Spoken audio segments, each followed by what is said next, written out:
제주도 다 가봤겠죠.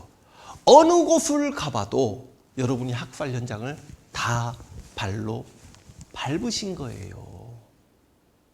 어디? 응? 여기 월정리 해변, 월정해수욕장 참 예쁜 바다죠. 여기가 토볼대 본부가 있으니까 당시 제주도민들 입장에서는 월정리 해수욕장으로 끌려가면은 다 죽는다. 그래서 여러분 그 아름다운 해수욕장에는 다 시체 쌓여 있었다라고 생각하시면 되고, 그곳에서 가장 많은 고문이 이루어졌다라고 생각하시면 되고, 우리가 가장 유명한 학살지로 바로 옆에쯤에 이제 북촌리라는 곳이 있어요. 이 북촌리는 무남마을이라고 유명하죠. 왜냐하면 남자는 싹 죽여버린 겁니다. 무남마을. 그리고 어린아이 무덤들만 또 따로 있고 막 그렇죠. 그리고 제주도를 가면 공항 다 가보셨을 거 아닙니까? 비행기 보입니까? 여러분 제주 공항에서도요 뼈 500구 막 이렇게 막 드러나고 그랬죠. 그리고 요즘 가장 유명한 게 막 여러분 에어룹이 제일 관광지가, 물론 여기 서귀포 쪽 말고는요, 에어룹 쪽 가면은 여러분 속일리 댁 이홀이 한 2, 3년 전에 TV에서 자주 나왔죠. 그 속일리가 또 학살 현장이에요. 그리고 최근에 신화월드, 신화리조트, 저도 신화리조트를 갔다 왔습니다만, 내가 저희 어머니하고 동생 가족하고 같이 갔습니다만 실은 이곳이 학살지였단 말을 제가 제 가족에게도 안 했습니다. 그 신화월드에 그 GD 카페 있고 하는 데 있죠. 거기서 가수들 와가지고 노래 부르고, 로이킴하고 양화대교 노래 부르는 사람 누구야? 우리 아버지 택시 운전 자이언티하고 둘이 와가지고 노래 부르니까 우리 와이프랑 재수씨 좋아서 막 죽는데 그곳이 학살지였어요.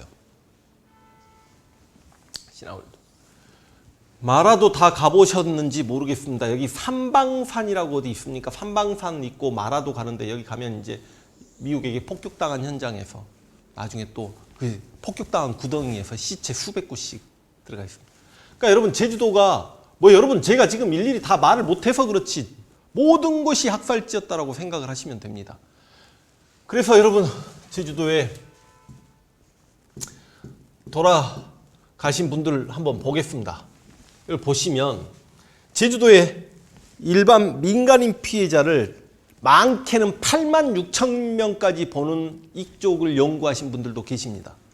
근데 일상적으로 제주도 도민의 10분의 1이 죽었다. 그래서 30만 명 중에 한 3만 명 정도가 죽은 사건이다. 그러니까 한국전쟁 말고는 평시에 민간인 학살 사례로만 놓고 보면 광주보다도 훨씬 더 규모가 컸죠. 그런데 여기는 지금 통계적으로 지금 14,000명 정도로 잡아놓고 있습니다. 제가 이제 찾은 표인데. 근데 우리가 여기서 분노해야 되는 게 뭔지를 한번 보시라고. 여러분 10세 이하가 개로 770명입니다. 사망자 행물자. 너무한 거 아닙니까? 이들이 빨갱이야. 사회주의자야. 60세 이상. 여러분 지금 60세하고 그때 60세하고는 또 틀립니다. 그 당시 60세는 다 지팡이 짚고 다니는 진짜 할아버지들입니다. 60세 이상이 여러분 71세 이상이 합치면 몇 명입니까? 1,500명, 2,000명. 거의 뭐 10%에서 20% 정도는 완전 노약자죠.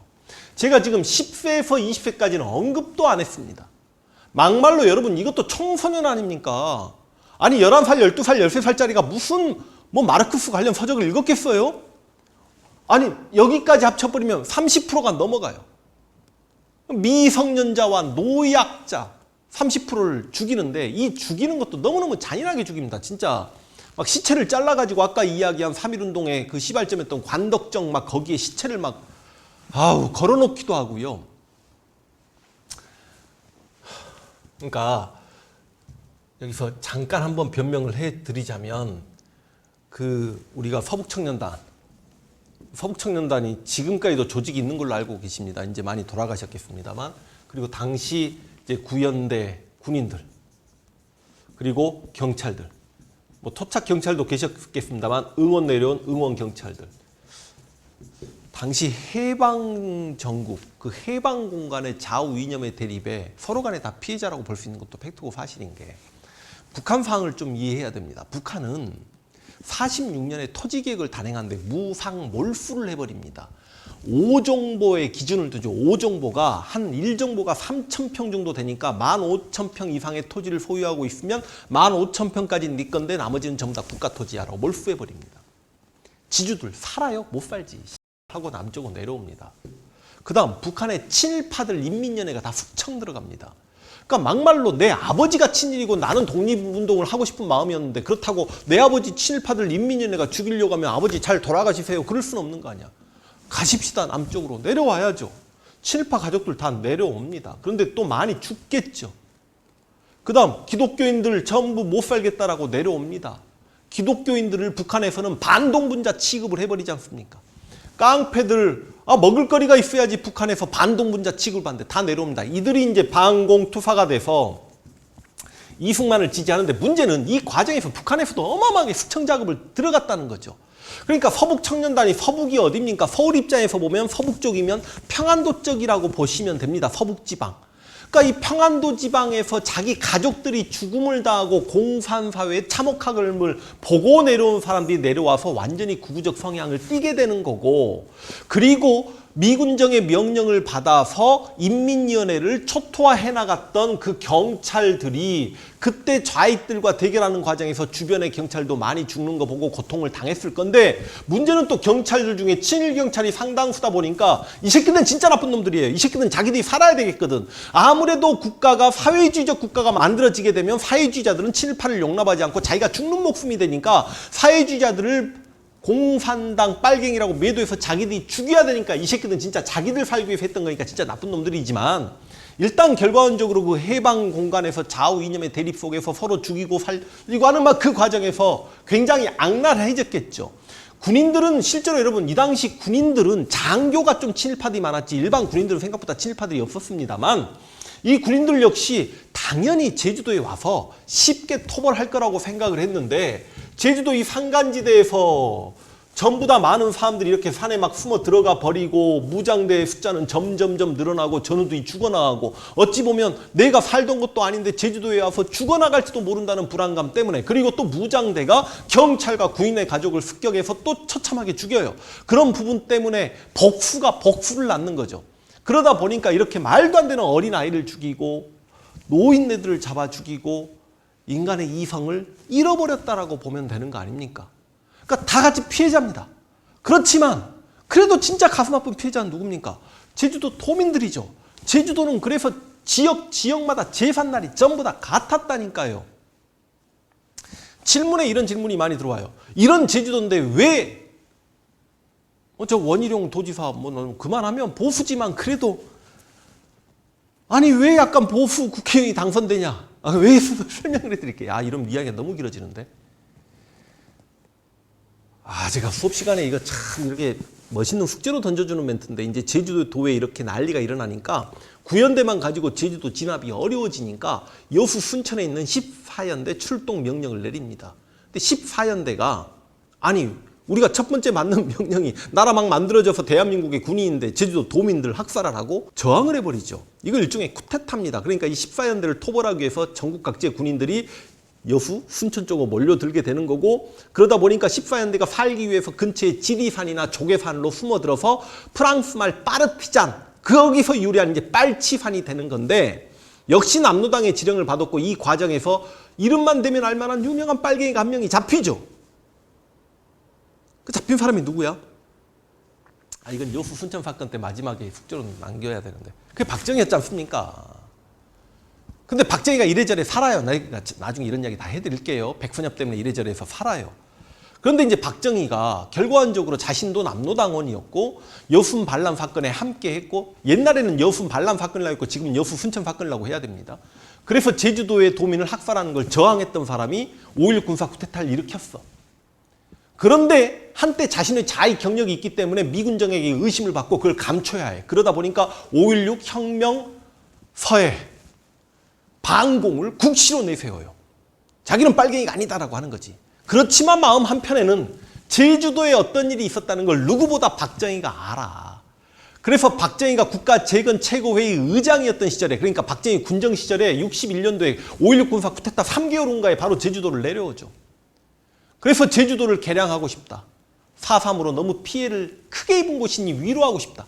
박정희조차도 제주도 4.3 때문에 제주도민들의 그 고통과 슬픔을 알고 있었기 때문에 제주도는 위로받아야 된다라고 생각했던 사람이 박정희예요. 그래서 박정희가 5.16도로도 이렇게 만들어준 거 아닙니까? 막말로 5.16도로가 이렇게 만들어지면서 제주하고 한라산 여기니까 제주하고 서귀포가 이렇게 연결이 되니까 그나마 제주가 빨리 발전했던 거고, 제주도의 여러 가지 시설들이 개량화되고 그랬던 거 아닙니까? 그러다 보니까 여러분, 이런 이야기 너무 내가 많이 알려드리는데, 이거 진짜 나중에 지역 감정할 때 해야 되는데요. 여러분, 이거 진짜 여러분 많이들 모르시는 건데, 1963년에 대통령 선거가 당시 신민당의 윤보선과 박정희의 공화당의 대결이었는데 63년 대선이 역대 우리의 모든 대선 중에 가장 작은 표 차이가 났다는 거 아십니까? 15만 표 차이로 간신히 박정희가 당선이 돼요. 간신히. 여러분, 문재인이 홍준표 이기고 당선될 때 200만 표 이상 차이가 났다는 거, 지금 또 문재인 대통령이 안 했다고 또 따지지 마시고. 무슨 말인지 아시죠? 근데 15만 표는 얼마나 적은 표 차이야. 그런데 63년 대선에서 박정희가 61년 쿠데타 일으키고 2년간 군정하고 63년 대선에서 대통령이 당선됐을 때 박정희를 대통령으로 당선시켜준 동네가 어디냐고요. 박정희 대통령 당선시킨 동네 어딘데? 전라도 아닙니까? 호남. 호남에서 윤보선보다 박정희에게 30만 표를 더 줘버려요.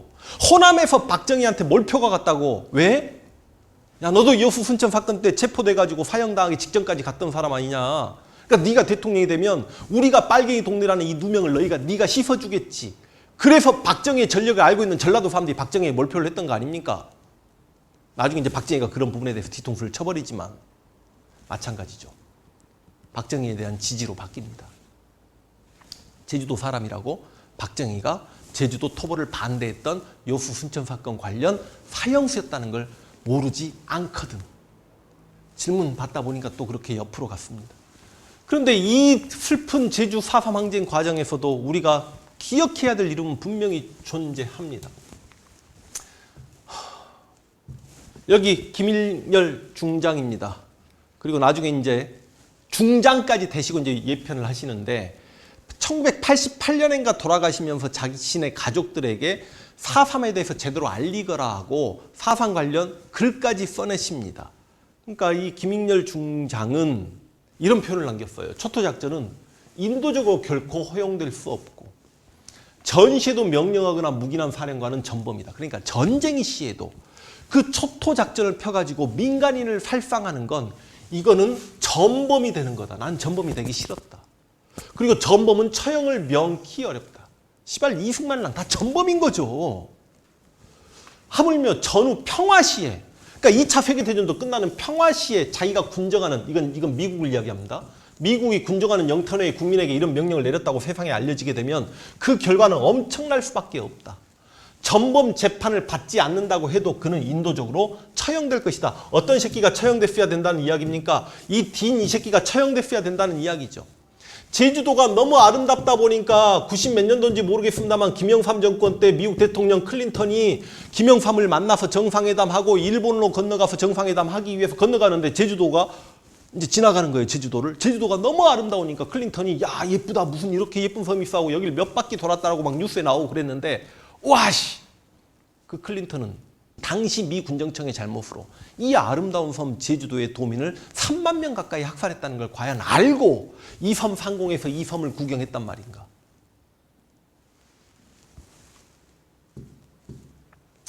김일열 중장 우리가 기억해야 되고요. 그 다음 한국의 신들러 문영순 총경입니다. 제가 분명히 친일파들이 가장 많은 집단이 경찰 집단이라고 했습니다만, 그러니까 일반화 오류가 조금 무섭긴 하지만 저는 이제 통계적으로 이야기하는 건데요.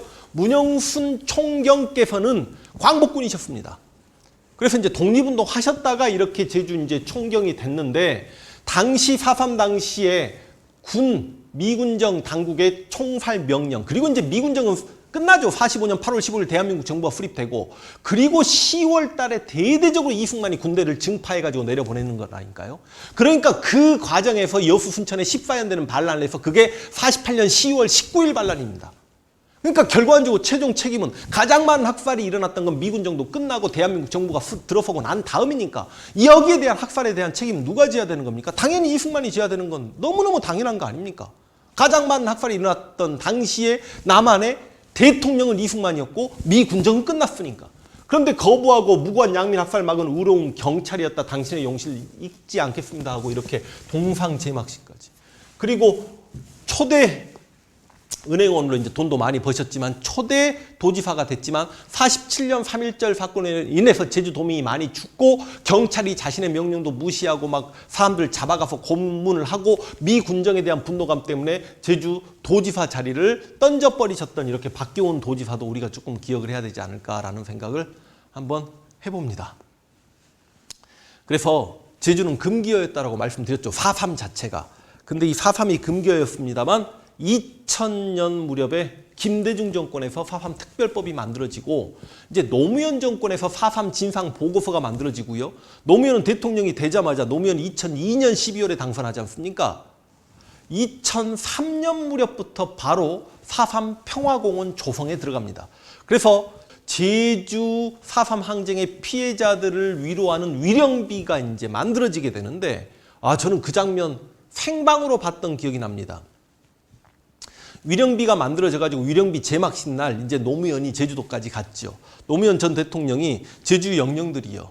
대한민국 정부의 잘못으로 인해 너무나 많은 무고한 양민이 피해를 입은 부분에 대해서 대한민국 대통령으로서 제가 이렇게 사죄를 드립니다. 이제 저 세상에서 저희를 용서하시고 좀 편안히 쉬시기 바랍니다라고 했는데 진짜 이상한 일이 벌어졌죠.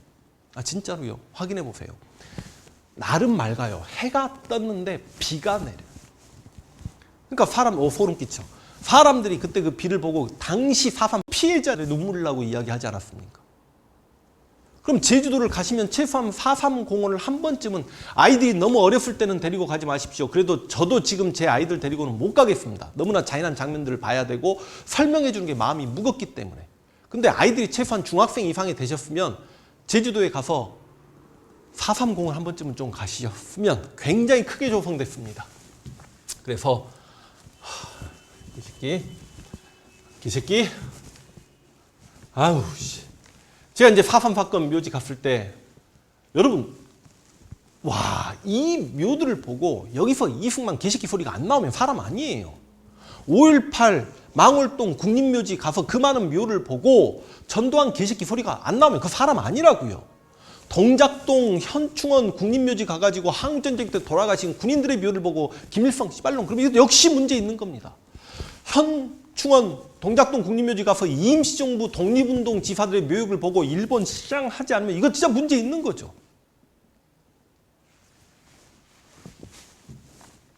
이때 당시 이제 4.3 때 돌아가셨던 분들의 이제 사진들이고요. 여기는 이제 어른들이 많죠. 아무래도 젊은 학생들 모자 쓰고 막 이런 학생들도 막 보이고 그러는데. 그리고 이제 가면 이렇게 마을 단위로 그때 돌아가신 분들이 착 적혀 있는데요. 아무래도 집성촌입니다. 제주도는. 그래서 무슨 리 그러면 전부 이 씨예요. 그리고 김 씨 몇 분 보이고 뭐 오 씨 보이고 어떤 동네 가면 전부 오 씨고. 그래서 여러분 진짜 이 제주도 이 유족들은요. 너무너무 무서운 공포감을 경험했기 때문에 어떻게 내 자식을 죽일 수 있어라고 이야기하면 끌려가서 함께 죽어버리는 세상이었기 때문에 진짜 침묵의 세월을 살았어야만 했죠. 그래도 광주 사건 일어나고 나서 그래도 민주화 정부가 되어가고 또 광주가 그게 시발점이 되었지만 5.18 광주 민주화운동이 진상도 밝히려고 노력을 했고 목소리도 냈고 그랬습니다만 제주도민들은 함께 빨갱이로 묶일까 봐 특히 연자제 있었던 시절에는 이건 진짜 그래서 제주도만큼 불쌍한 동네가 과연 있었을까라는 것도 우리가 한 번쯤 생각을 해봐야 된다라고 생각을 합니다. 여기서 이제 제주 4.3을 마무리하고 싶은데 조금 더 들어갈까요? 이 제주 4.3 자체가 정확하게 48년 4월 3일에 일어나가지고요. 1954년까지 갔다라고 하는데 아니에요. 왜냐하면 한국전쟁 중에 제주도 빨치산이 얼마만큼 존재했는지 실제로 기록이 별로 없는 걸로 알고 있는데 제가 이건 좀 찾아봐야 되겠습니다만 이승만 정권이 한국전쟁 직전에 잘했던 것 중에 하나가 농지개혁을 49년에 법을 만들고 50년에 농지개혁을 단행해가지고 어찌됐든 간에 일제강점기 소작농을 자영농으로 만들어줬단 말이죠. 한국전쟁 중에 농민들의 좌경화를 막아요. 그래서 물론 한국전쟁 중에도 뭐 남부군이라는 영화도 보셨겠습니다만 빨치산대이 분명히 존재했죠. 그래서 54년까지라고 합니다만 실제로 48년 이승만 정권 들어서고 49년, 50년 전까지 거의 대부분 토벌이 이루어졌기 때문에 전쟁 중에 제주도에서 거의 호응을 하지 못해요. 그런데 여러분도 아시다시피 한국전쟁 때 이승만이 막 부산까지 도망을 쳤잖아. 그러니까 3일 만에 서울을 빼앗기고 실은 목포까지 갔다가 대전을 올라왔다 다시 부산으로 도망을 치는 걸로 저는 지금 알고 있습니다만, 그랬던 이승만이 결과적으로 낙동강 방어선도 무너진다라고 생각을 하면 이승만은 제주도까지 피난을 가가지고 어찌 보면 대한민국 정부를 제주도에서 만들겠다. 이건 김일성하고 생각이 같았어요. 여러분, 미군이 어떻게 했는지 개입할 거라는 걸 김일성은 한국전쟁 직전에 알고 있습니다. 그런데 중국 상황을 한번 보세요. 마오쩌둥이 중국 대륙을 먹어버리고 장제스를 대만으로 몰아내놓고 전쟁 중단 선언을 했잖아. 김일성은 충분히 가능하다. 남한의 군대를 제주도로 밀어내놓고 전쟁 중단 선언을 하자라는 생각을 가지고 있었습니다. 그래서 이승만이 제주도로 피난 갈 생각을 하는데, 아니 자기가 48년, 49년 무렵에 미친 듯이 학살을 했네. 제주도민을. 그 가족들이 많이 살아있네. 근데 자기가 제주도로 가서 과연 안전할 수 있을까 불안한 마음이 들죠. 그래서 한국전쟁 중에 그냥 이유도 뭣도 없이 군인들이 제주도로 내려와요. 왜냐하면 이승만이 나중에 이제 제주도로 피난 오고 제주도가 대한민국 정부 망령지가 된다라고 하면 불순분자들을 싸그리 치워줘야 되는 거야. 그래서 한국전쟁 중에 군인들이 내려와 가지고요, 다시 4.3 때 고문 좀 받았거나 4.3 때 죽은 사람의 형제거나 4.3 때 죽이려다가 살려뒀거나 하는 사람들 다시 끌고 갑니다. 얼마나 무서웠겠습니까? 갑자기 묻지도 따지도 않고 끌려가니까, 아까 마라도 선착장의 삼방산 앞에 보면 거기에 이렇게 비행기 경납고가 있어요. 왜냐하면 2차 세계대전 때 제주도가 군사기지로 활용이 되었기 때문에 이렇게 비행기들이 이렇게 숨어 있는 건데, 왜냐하면 폭격당하니까. 그래서 이렇게 경납고들이 많습니다. 그래서 이제 모형으로 이렇게 비행기가 여기 숨어 있었다라고 한 거고, 문제는 이제 끝내 2차 세계대전 말미에 제주도가 폭격을 당해요. 그래서 어떤 오름의 미사일이 하나 떨어져 가지고 이게 미사일 웅덩입니다. 바로 이곳으로 끌고 가요. 이곳으로 끌고 가니까 당신은 그래도 고무신을 좀 귀하게 생각했거든. 왜냐하면 끌려가는 청년 입장에서 나는 이 군인들에게 죽을 것 같아. 그런데 내 시신이라도 찾아서 우리 엄마가 묘를 만들어줘야 될 거 아니야. 끌려가면서 고무신을 한 짝씩 흘립니다. 엄마, 나 이리 끌려갑니다. 내 시신 찾아주세요. 그래서 실제로 이제 가서 보면 이게 섣알 오름이라는 곳인데, 여기 보면 지금 큰 웅덩이가 하나 있고 옆에 작은 웅덩이가 하나 있어요. 그래서 이 큰 웅덩이에 한 250명 정도 시체가 들어갑니다. 여기 시체가 250명이 쌓였던 곳이에요. 이 작은 웅덩이에 한 150명 정도의 시체가 쌓입니다. 가서 보면 화가 나요. 자세히 보면 알겠지만 제가 지금 담배를 들고 있잖아요. 기가 막혀서 저도 담배를 한 대 태웠고, 이 담배로 여기 이렇게, 왜냐하면 거의 대부분 남자분들이 돌아가셨기 때문에 담배 한 대 태우시라고 담배에 붙여서 이렇게 놔드렸거든요. 이걸 뭐라고 하냐면 예비검속이라고 합니다. 한국전쟁 때도 제가 말씀을 드리겠습니다만, 예비검속으로 가장 많은 사람이 죽었던 건 누가 뭐라고 해도 보도연맹 사건이죠. 이때 한 25만 명 가까이가 죽었다라고 생각이 되는데, 제주도도 예비검속 명령이 떨어져 가지고 4.3 때 살아남은 사람들 다시 죽여라. 그래서 그들이 이렇게 묻힌 곳이 바로 이 섣알 오름입니다. 실제로 이제 가서 보면 지금 비석을 보시면 비석에 이런 내용이 있습니다. 한국전쟁 당시 군인들이 제주도에 내려와 무고한 양민을 학살한 곳입니다. 라고 이렇게 돼 있습니다. 그러니까 제주 4.3 항쟁이 47년 3월 1절부터 시작을 해가지고 48년 4월 3일에 본격화되었지만, 실제로 제주도민들이 가장 많은 피해를 입었던 시기는 48년, 49년 한국전쟁 전이었고, 한국전쟁 중에도 제주도민들은 이렇게 학살당했다는 걸 말씀을 드리고 싶습니다. 이 4.3을요, 먼저 무장대가 일어나서 경찰 가족을 죽였다, 자익들의 폭동이었다, 4.3을 제대로 이렇게 제주도민들을 억압하지 않았더라면 제주도는 사회주의 섬이 됐을 것이다. 이런 논리로 접근하지 마시고, 이 가슴 아픈 다 피해자라니까요. 이때 가해자들, 이때 피해 입으신 분들 다 피해자인데 나쁜 명령을 내렸던 이승만, 조병옥, 미군정, 이 새끼들이 나쁜 놈들인 거죠. 근데 그 이승만을 그렇게 변호하고 싶어서 이 4.3 때 돌아가신 일반 그 노약자 어린아이들까지 빨갱이로 그렇게 몰고 싶습니까?